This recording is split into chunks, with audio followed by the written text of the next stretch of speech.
Okay, now that we have finished our cellular respiration, so it's time for you to test your knowledge. Is it true what you know? Is it you bersangka-sangka ke apa-apa kan? Okay, so I'm gonna stop maybe now. So let's check this one first. Soalan ni dia cakap show the structure of organelle in the eukaryotic cell. So organelle ni organelle apa? Pandai, mitochondria. So identify where the following reaction take place in the eukaryotic cell. So, kalau dia cakap prokaryotic cell, maksud tak masuk akal lah kan? Sebab eukaryotic cell je yang ada this membrane organelle. This double membrane organelle. So anyway, glycolysis berlaku dekat mana? Pandai, dia berlaku dekat cytoplasm. Okay, dekat cytosol ataupun cytoplasm. Cytoplasm tu refer kepada the jelly-like the jelly-like cytoplasm lah bersama dengan all the organelles. Manakala yang cytoplasm tu the jelly-like thing je. Dia tak ada campur dengan the organelles at all. Okay, so that's why dia boleh terima kedua-duanya, cytoplasm and cytosol. Next one adalah Krebs cycle. So, Krebs cycle berlaku kat mana? Good job. Matrix of mitochondria. Okay, bukan matrix of KMNS. Wah, kelakarnya. Kelakar. So anyway, the electron transport chain pula berlaku dekat mana? So dia berlaku dekat university. Oh, memang bukan lah. Tak kelakar. So jawapan dia adalah the inner membrane of mitochondria. Okay, inner membrane of mitochondria. So mana tu inner membrane of mitochondria? Inner membrane of mitochondria adalah yang dekat sini. Let me tukar sikit. So inner membrane of mitochondria tu kalau saya lukis kat sini, dia adalah yang ni lah, inner membrane of mitochondria. Right. So kita pergi kat next soalan. State the amount of ATP produced in each stage below. So untuk glycolysis, the amount of ATP produced, dia tak bagi tahu amount of ATP tu produced dekat mana. So kita ada dua cara untuk kita hasilkan the ATP. So kita ada melalui substrate level phosphorylation dan satu lagi adalah oxidative phosphorylation yang awak belajar dekat dalam ETC tu. So I guess you must consider both of this lah. So let's do it together. Can we? Shall we? Right. So let's do this together. Kalau dekat dalam SLP untuk glycolysis, SLP kita dapat, saya tulis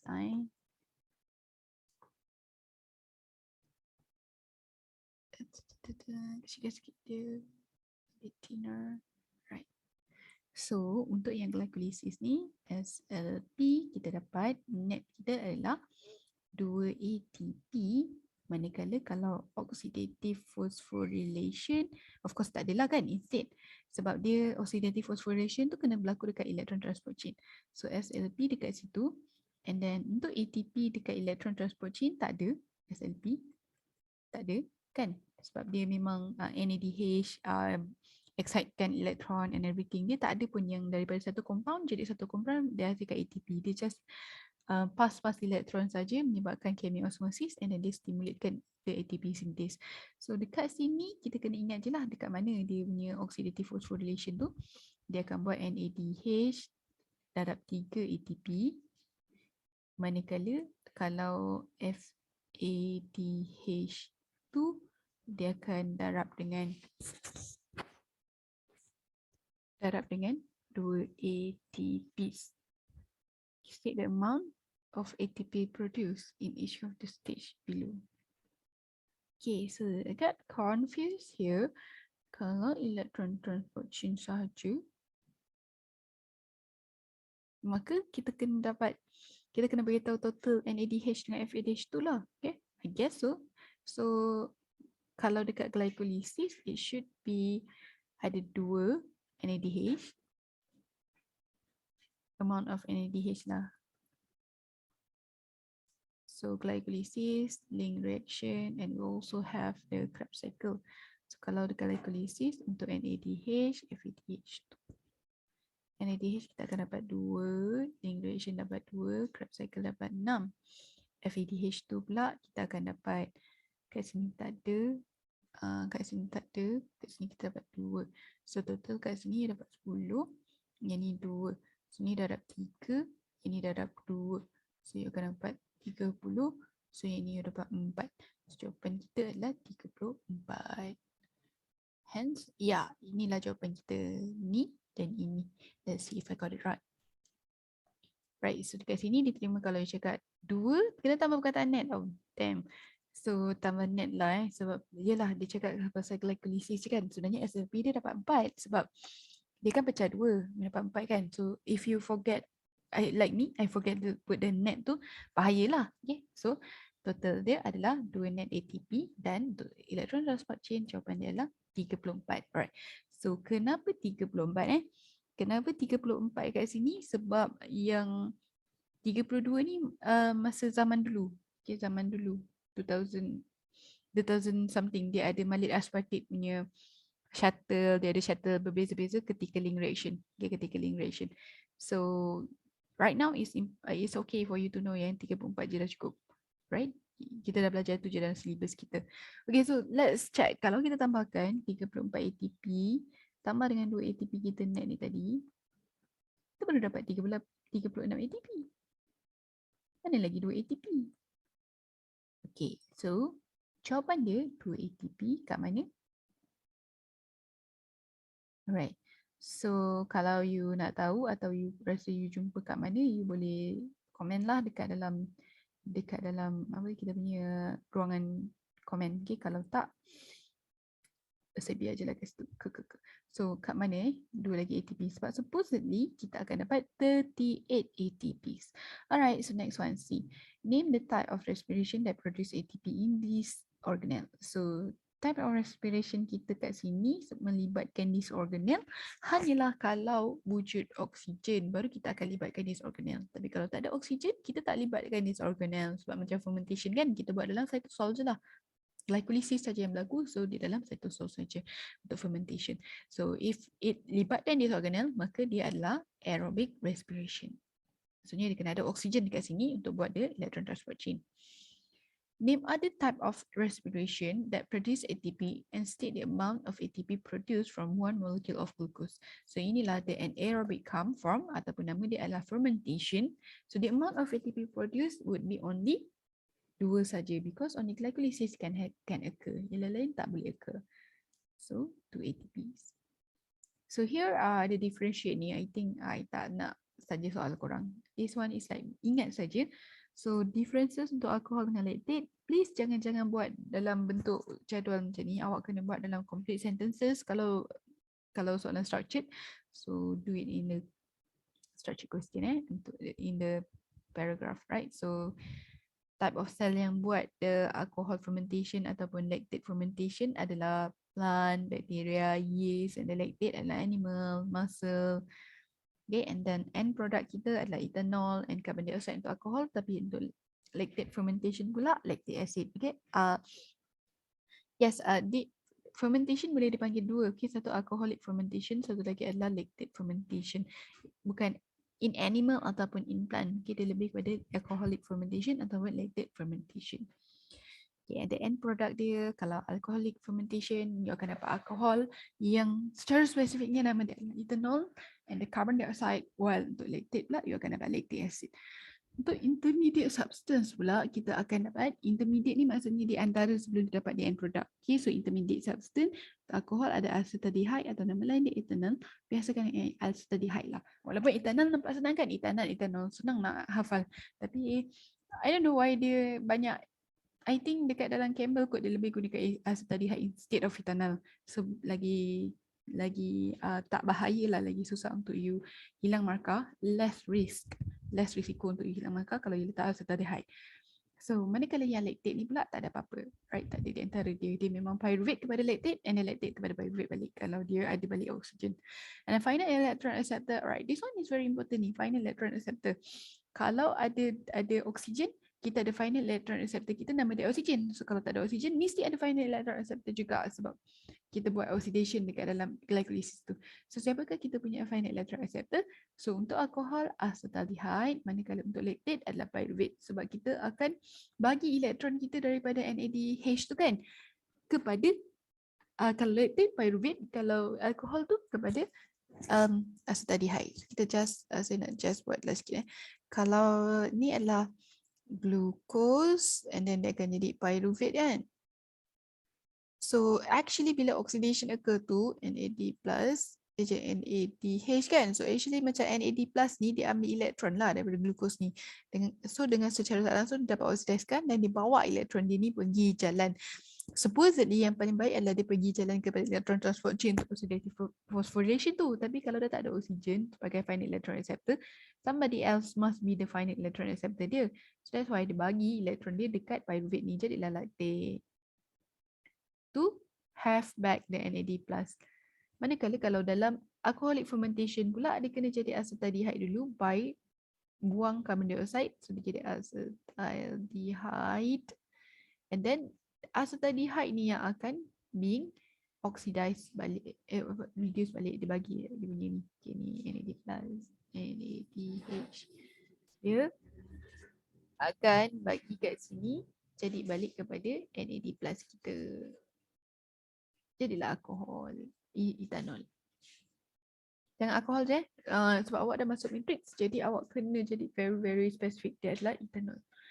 Alright, next question. Kita pergi kat sini. Figure to show part of the pathways cycle in cellular respiration.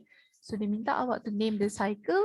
So citrate kepada isocitrate kepada L. So lagu ni yang awak tahu kan, citrate, isocitrate. So jawapan dia adalah Krebs cycle ataupun citric acid cycle ataupun TCA cycle. Okay, next question, dia minta you untuk state the total amount of ATP yield from a complete cycle in 4 when one molecule of glucose is utilized for cellular respiration. Alright, so again untuk hasilkan ATP kita ada dua. Satu SLP, satu lagi oxidative phosphorylation. Oxidative phosphorylation hanya berlaku ketika redox reaction of electron transport chain. So dekat sini ada tak berlaku electron transport chain? Tak ada kan? So we don't have to consider this one. We should only consider this one je lah. SLP ni saja. So kalau ikut SLP yang berlaku dekat dalam this cycle, cuma ada satu kali je, which is succinyl coenzyme A displaced by the phosphate inorganic. Jadi lepas tu dia ambil pula phosphate tu by GDP jadi GTP. Lepas tu dia ambil pula oleh ADP jadi ATP. So sekali saja, tapi untuk setiap glukos, one glukos, 2 kali cycle, maka kita dapat 2 ATP. So jawapan dia supposedly 2. Macam alright, good. Pandai ni saya. C. Identify molecule K dengan L. So L tu kita tahu daripada kita punya ni lagu citrate isocitrate alpha ketoglutarate kan. So alpha ketoglutarate, tulis betul-betul alpha tu alpha, jangan tulis A alpha macam ni, jangan malu-malu nak tulis macam tu. And then K pula adalah something yang datang and then pergi. Dia bukan pergi je. Kalau pergi je itu adalah carbon dioxide, tapi kalau ni datang dan pergi. Maka the one yang datang dan pergi adalah NAD+. Okay, NAD+ datang jadi NADH, dia akan pergi bawa elektron dia kepada oxidative phosphorylation untuk hasilkan more ATPs nanti. Right? So what I talk about this one, kenapa saya consider ada oksigen saja? Sebab ini berlaku. So bila ini berlaku, confirm the pyruvate dah masuk dekat dalam dia punya dia punya mitochondria. Sebab mesti wujud oksigen dulu, barulah sel kita akan detect dan dia akan buat this Krebs cycle and masuk dalam mitochondria, right? Learning reaction as well. So jawapan kita adalah dekat sini NAD+, right? NAD+. So saya lagi suka NAD+ lah. Kalau sebab dia K tu dia di antara kan, dia tak tunjuk betul-betul kat mana. So that's why dia bagi markah juga kalau dia letak NADH. Kalau dia letak kat atas betul-betul ni, so NAD+, tapi kalau dia letak bawah betul-betul, so dia adalah NADH. Right, so next one, give 2 end product of this cycle. So 2 end product of this cycle. So this cycle dia nanti akan jadi balik citrate kan, dia tak adalah jadi macam pyruvate tiba-tiba kan, ataupun oxalate acetate tu dia akan jadi oxalate acetate saja, tak kan, dia akan cycle balik. So the product is more toward like end product dia lah. I think this is what it meant, the end product dia. So salah satunya yang kita dah discuss tadi ni NADH. Selain daripada tu, siapa yang boleh datang untuk oxidizekan? Yes, FAD kan. FAD boleh oxidize. So you akan dapat FADH2. So tu salah satu dia, FADH2. Dan satu lagi tu tadi yang keluar saja kan, carbon dioxide. So carbon dioxide pun boleh jadi you punya end product ataupun you punya byproduct tadi yang boleh dijawab dekat sini. Dan satu lagi, sebab kita ada SLP juga yang ni tadi kan, SLP. So ATP pun boleh kita buat. So kat sini pun boleh jadikan jawapan dia sebagai ATP. Let's check ya ke aku ni. ATP, NADH, FADH2 ataupun carbon dioxide. Name the organelle in which this cycle occur. La hawla wala quwata illa billah azim. Senang gila. Jawapan dia adalah mitochondria. Explain briefly what would happen to the cell that has less organelle mentioned in 2E1. Senang gila. So, dia kata 3 markah kan. So, apa jawapan dia adalah, of course, you akan dapat less number of Krebs cycle, less oxidative phosphorylation, less ATP produced, less energy produced. Dah, habis. Senang gila. Right, so now kita pergi dekat the next one. I'm going to skip this one because it's quite kind of easy. Is it easy? Ya, dia easy lah kan. Sebab yang ni kita tahu ini adalah glycolysis, yang ni adalah Krebs cycle. So yang ni would be the electron transport chain lah. Nanti saya discuss balik yang ni in case kan. Pada saya memanglah easy kan. Sebab saya memang power gila kecewa. So now kita nak pergi dekat the other one. Saya nak tengok dekat yang electron transport chain. Okay, this one is like the one yang susah sikit. Betul? So dia kata dekat sini, what happened to the electron when it reaches the protein complex M? So kita ada 3 kat sini, 1, 2, 3. So hafal you punya lagu tu.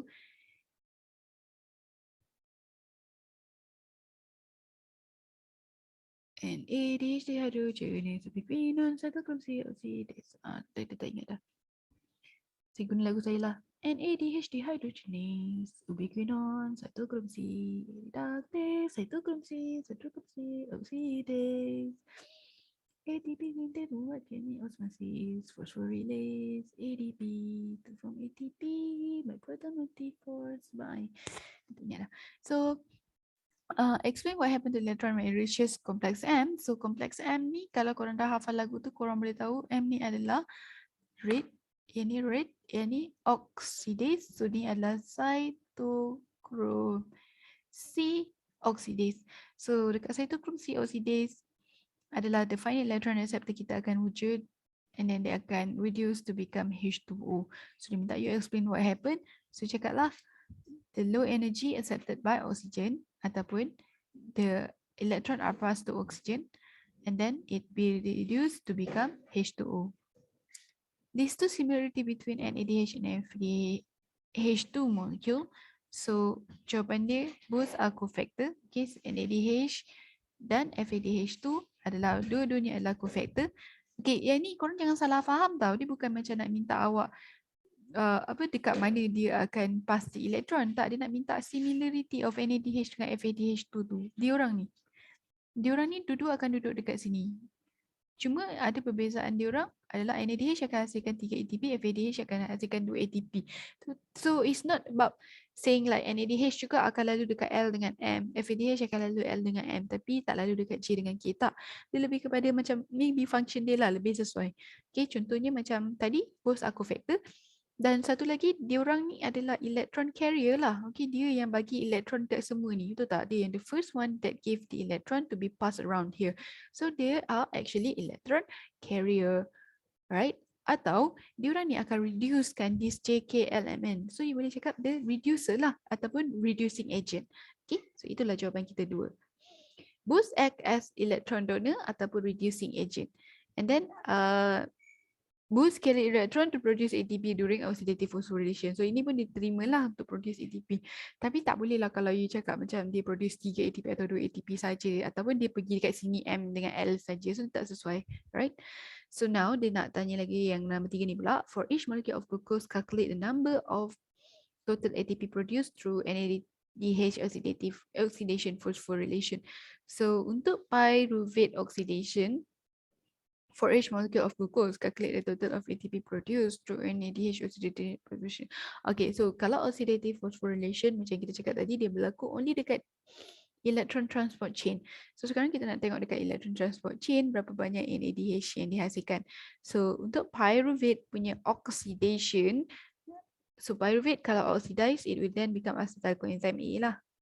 Kan? Pyruvate oxidized by NAD plus jadi NADH. So you dapat 1 NADH, maka you dapat 3 ATP. That should be the answer. Okay, 3 ATP untuk satu sebab dia minta 4 molecule of glucose, jadi kita kena darab 2. Sebab satu molecule of glucose kita dapat 2 pyruvate. Okay, so jawapan kita adalah 6 ATP. Manakala untuk Krebs cycle pula, kita kena kira lah NADH kita dapat 3 NADH untuk satu cycle. So untuk 2 cycle ataupun untuk satu molekul of glucose, kita kena darab 2, maka kita dapat 6 NADH. Dan 6 NADH ni kena darab dengan 3 ATP sebab dia menghasilkan 3 ATPs setiap NADH. So you akan dapat 18 ATPs. That should be the answer. Yeah. Last kali untuk sekarang, a damage in inner membrane of the mitochondria causes the pH of area P to increase. What are the effect of the phenomenon to chemiosmosis? Okay, so the word chemiosmosis, remember balik, chemiosmosis tu adalah apabila H+ banyak dekat kawasan intermembrane space, dan dia akan tend untuk patah balik kepada the matrix of mitochondria through ATP synthase, dan secara tak langsung stimulatekan ATP synthase supaya dia akan hasilkan satu ATP by phosphorylating 1 ADP. So kita tengok dekat sini, soalan dia balik tadi dah hilang. Where are you? Where have you been? So area P ni dia cakap dekat area P, pH dia increase. Okay, so kalau area P pH increase, H+ banyak ke kurang? Kalau pH increase, yang banyak adalah OH kan? Okay, yang banyak adalah OH. Sebab pH increase, kalau pH 7 dia neutral, tapi kalau pH 8 dia jadi acidic, basic, jadi OH yang banyak. So bila OH minus yang banyak, dia boleh bind H+ ni, yang terkeluar dia boleh bind together to become air. So penat you pump, tapi dia jadi air pula. Dia tak patah balik through the ATP synthase to form ATP. So apa consequence dia? Consequence dia, of course, to mark kat situ. So consequence dia akan less ATP produce lah. Okay, so dia akan less ATP produce sebab kurang kita punya proton motive force. Okay, kita akan kurang proton motive force. So yelah, dia nak dah jadi air kan, so tak ada benda yang boleh gerak ke sini. So there's no stimulation of ATP synthase, so kuranglah ATP dia. Alright guys, sampai situ saja untuk yang ini. I hope you guys are doing it correctly. Kalau korang dapat jawab banyak, maksudnya korang telah berjaya brain this stuff dengan baik. Well done. So let's go to photosynthesis pula later on. Bye.